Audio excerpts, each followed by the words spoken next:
I didn't lose my family. They slowly stopped choosing me. I never imagined loneliness would feel like this. People think loneliness is being alone. It's not. Loneliness is being remembered only when something is needed. I spent my life being dependable. The one who never said no. The one who stayed when others left. When someone needed a place to stay, my door was open. When someone needed money, I found a way. When someone needed comfort, I listened, even when I was tired. I told myself, this is what love looks like. Years passed quietly. Not with arguments. Not with goodbyes. Just distance.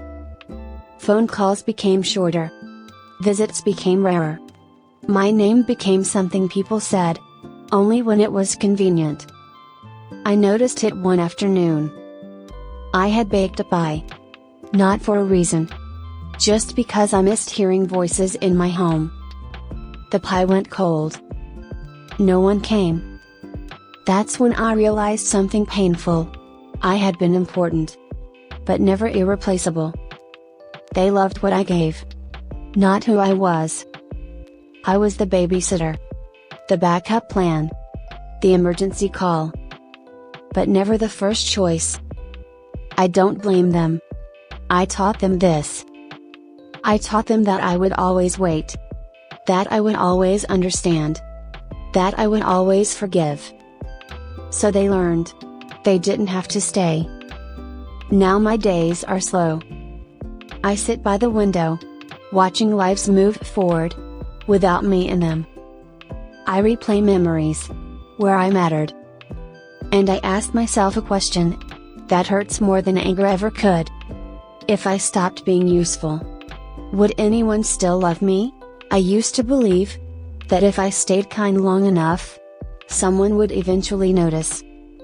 Not praise me. Not reward me. Just stay. But staying is something people promise only when they don't have to prove it. I remember the first time I felt invisible, even while sitting in a room full of people. It was a family gathering. Laughter filled the house. Voices overlapped. Memories were being made. I was there. Physically. But no one looked at me long enough to really see me. Plates were passed over my hands. Conversations flowed around me, like I was furniture. Useful. Present. Silent. Someone asked me to watch the kids while they talked. Someone asked me to clean up later. No one asked me how I was doing. I told myself not to be sensitive. I told myself this is what aging looks like. But deep down, I felt something break. Not loudly. Quietly. The kind of breaking no one notices until it's too late. That night, when everyone left, I stood alone in the kitchen. The sink was full. The house smelled like food and perfume that wasn't mine. I washed dishes slowly, because there was nowhere else to be. And I realized something terrifying. I had become a background character in my own life. There was a time people used to ask for my opinion. They'd call and say, "What do you think?" Now they tell me things after decisions are already made. I am informed. Not included. I am updated. Not invited. I am remembered only when someone feels guilty. And guilt never stays long. People say, you should speak up. They don't understand how many years it takes to learn how to stay quiet. I learned it young. I learned that being easy keeps people around. I learned that saying no makes you difficult. So I became agreeable. I laughed when jokes hurt. I nodded when plans excluded me. I smiled when I felt forgotten. Because being loved a little felt safer than being left completely. I don't hate them. That's the strangest part. I understand how life gets busy. I understand priorities change. What I don't understand is how easy it was to replace me. How natural it felt for them to move on, while I stayed exactly where they left me. Sometimes I imagine what it would feel like if someone chose me. Not because they needed something. Not because it was convenient. But because they wanted to sit with me. Listen to me. Know me. Even now. Especially now. But imagining hurts more than hoping ever did. So I stop. My days follow a routine that no one knows about. I wake up early, even though no one is waiting for me. I make tea, for one. I set the cup carefully on the table, like someone might join me. They never do. I still cook full meals. Old habits die hard. Sometimes I pack leftovers that no one comes to take.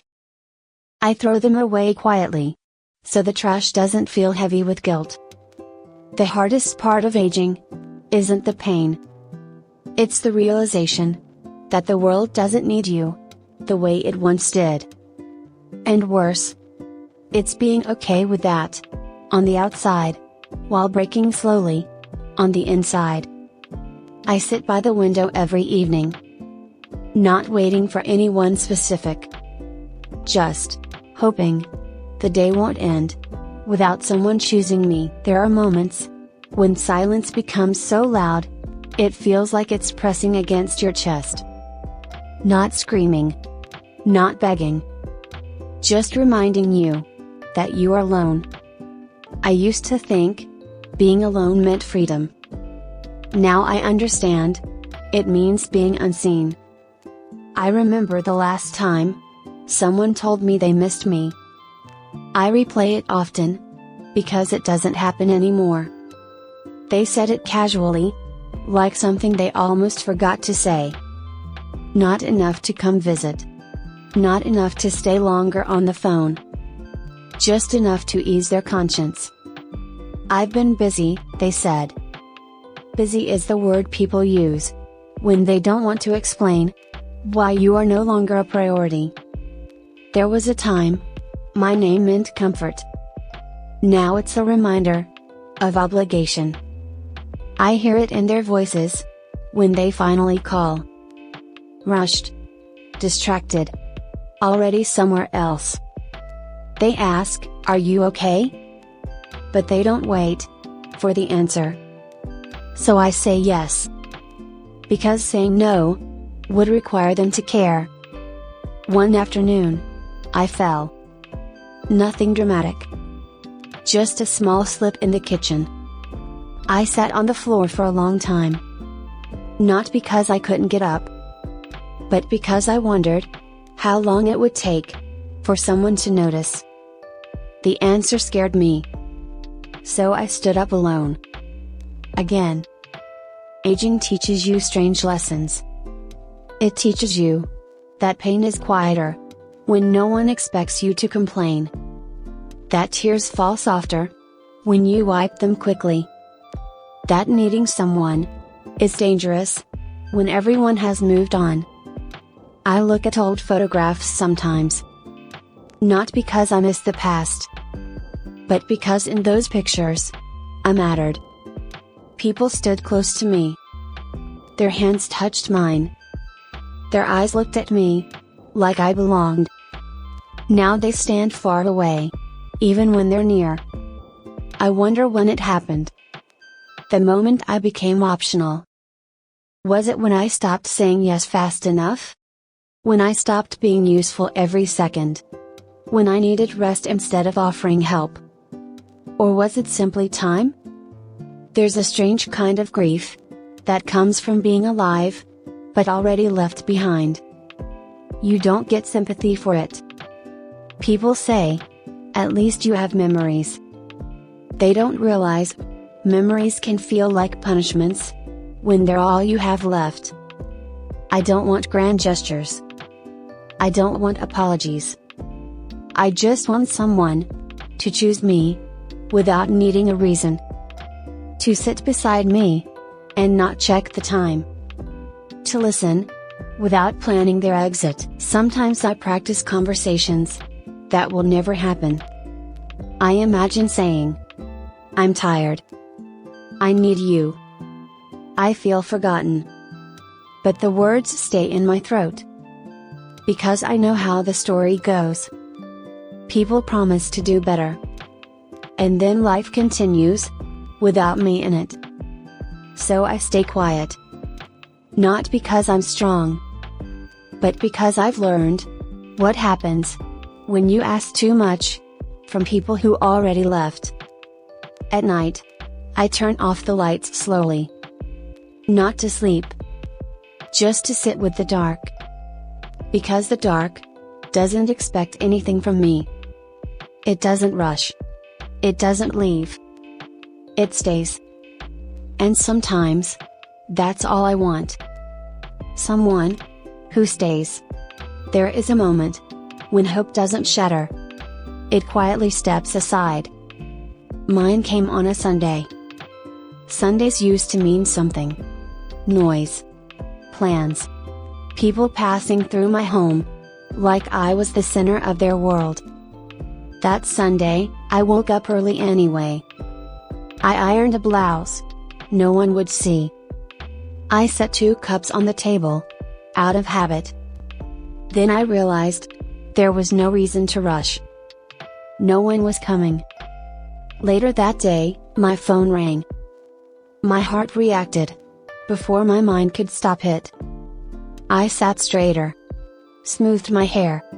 Prepared myself to matter. But the call wasn't to ask how I was. It was to ask for something. They needed a favor. Not a visit. Not a conversation. Just help. I said yes. Of course I did. That's who I've always been. After the call ended, the house felt smaller. Like the walls had heard everything. And decided to lean in. I stood there holding the phone. Realizing something that hurt deeply. They still remembered me. Just not as someone to love. Only as someone useful. That night, I didn't sleep. Not because I was restless. Because I was thinking. About how many times I canceled my own needs to be available for others. How many times I chose silence to keep peace. How many times I waited for someone to notice I was tired. I remembered a time when I needed help.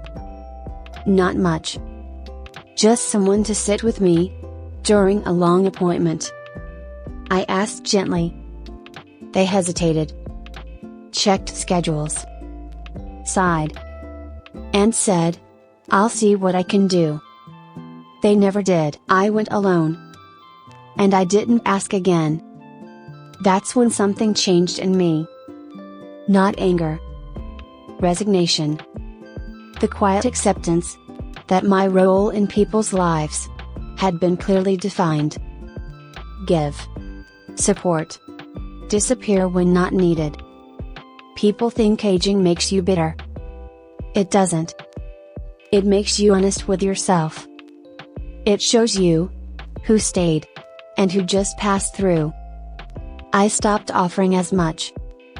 Not to punish anyone, but because I was empty. And emptiness is hard to hide when you've been full for so long. No one noticed. That hurt more than I expected. One evening, I heard laughter outside my window. Someone else's family. Someone else's life. I realized something quietly devastating. The world keeps moving, even when you stop being part of it. I sat down and whispered, almost afraid to say it out loud. I mattered once. The words felt fragile. Like they could disappear if I said them too loudly. I don't need to be important again. I just want to be remembered, without having to earn it. Without having to give. Without having to disappear afterward. I wonder sometimes if I stopped answering calls, would anyone notice? There was a day I stopped reaching out. Not dramatically. Not angrily. I just waited. I wanted to see if anyone would notice my silence. Days passed. Then weeks. The phone stayed still, like it had forgotten what my name looked like. At first, I made excuses for them. They're busy. Life is hard. People forget. I have spent a lifetime protecting others from guilt, even when I was the one hurting. One afternoon, I found an old photo album. My hands shook as I turned the pages. There I was, holding babies, standing behind smiles, always slightly out of frame. I realized something quietly painful. I was present in every memory, but never the focus of one. I remembered birthdays I planned for everyone else, cakes I baked, gifts I wrapped, songs I sang. And I really tried, to remember the last time someone planned something just for me. I couldn't. That night, I cooked dinner. Out of habit. I set the table for one, and laughed softly at myself. I still cooked, like someone might walk in. Hope doesn't disappear easily. It starves slowly. Later, someone finally called. My heart reacted, before my mind could stop it. But the words were familiar. Can you help me with something? Not, how are you? Not, are you okay? Just help. I said yes. And the moment the call ended, I felt something break. Not loudly. Quietly. Like a thread snapping, after being pulled too long. I sat there thinking, if I stopped helping, would I still exist to them? Or was my usefulness the only proof that I mattered? People say, you shouldn't expect anything back when you give. But no one tells you how empty it feels to give your whole life away and realize you were never anyone's priority, just their solution. That night, I didn't cry. I just stared at the ceiling and admitted something I had avoided for years. I was lonely, in a way love was supposed to prevent. I wasn't asking for much. Not attention. Not praise. Just presence. Someone to sit with me, without needing anything. Someone to stay, even when I had nothing left to give. And for the first time in my life, I asked myself a terrifying question. If I disappear quietly, will anyone notice? Before it's too late, there came a morning when I didn't wake up hoping anymore. Not because I was angry. Not because I had given up on life. But because I finally understood it. Hope, when stretched too long, doesn't break loudly. It fades. I sat by the window that morning, watching people pass by. Strangers. Everyone looked like they were going somewhere. Everyone seemed needed. I wondered when the world decided it no longer needed me. Not in a cruel way. Just quietly. I thought about all the times I showed up when no one else did. The late nights. The rushed visits. The canceled plans. I thought about how often I told myself, I'll rest later. I'll matter later. My turn will come. It never did. That day, I didn't answer the phone. It rang. I let it ring. Not out of spite. Out of curiosity. I wanted to know who I was when I stopped being useful. The phone stopped. And it didn't ring again. Something strange happened after that. The pain didn't get worse. It got clearer. I finally saw the truth. I had avoided my whole life. People didn't forget me, because I wasn't lovable. They forgot me, because I taught them I didn't need to be chosen. I taught them I would always wait. I taught them my needs were optional. I taught them my silence meant strength. And they believed me. I walked through my home slowly. Touched the furniture, the walls, the memories. This house held so much of me, and so little of anyone else now. I realized something that hurt deeply. I had made space for everyone. No one ever made space for me. That evening, I sat down with myself. No distractions. No excuses. Just honesty. And I asked a question I had avoided my whole life. If I had loved myself the way I loved others, would my life have looked different? I don't blame them. That might surprise you. I don't blame the people who took and didn't return. I blame the lesson I learned too early. That being needed was the same as being loved. It isn't. Love stays. Love asks. Love notices when you are tired. Love doesn't disappear when you stop giving. I wish someone had told me that. I wish someone had said, you don't have to earn care. You don't have to be quiet to be kept. You don't have to disappear to make others comfortable. But no one did. So I lived my life being helpful instead of being held. Now, at the end of my story, I don't feel anger. I feel clarity. And that matters. If you are listening to me, if my voice found you, please hear this. Don't wait your whole life to be chosen. Don't confuse silence with strength. And don't teach people how to lose you. Old women like me aren't invisible. We were just taught to stand in the background for too long. I was there for everyone. I don't regret loving deeply. But I regret not asking for love back. If this is the last thing I leave behind, let it be this truth. Being kind should not cost you your place in the world. And if you know someone who is always there, check on them. Sit with them. Stay. Before their silence becomes their ending.